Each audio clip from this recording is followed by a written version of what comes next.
अर्चना पाटील चाकूरकर यांच्या प्रचारामध्ये पवन कल्याण दिसून आलेले आहे। चाकूरकर यांच्या प्रचारासाठी आंध्र प्रदेशचे उपमुख्यमंत्री मैदानात उतरल्याचं दिसतंय।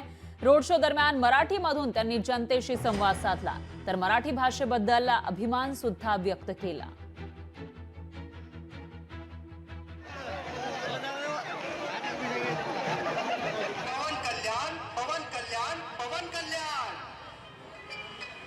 वीरांची भूमी,